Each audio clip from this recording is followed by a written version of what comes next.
Dëgjoje tani.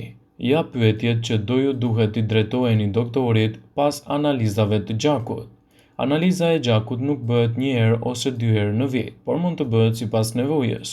Kur kemi të ftohtë, bëjmë analizat e gjakut për të përcaktuar nëse është një infeksion ose ndonjë problem tjetër, por kjo nuk duhet të jetë arsyeja e vetme për të bërë analizat.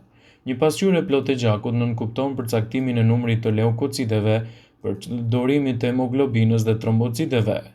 Gjithashtu, personat shpesh u rekomandohet të bëjnë disa analiza bazë biokimike që mund t'i bëjnë secili prej ambulancave që kemi në lagje. Hematologjia merret nga diagnostifikimi dhe trajtimi i sëmundjeve të dëmshme.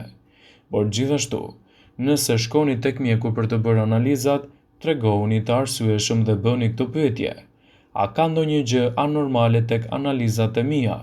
Si duken rezultatet e mia krahasuar me historinë mjekësore të familjes?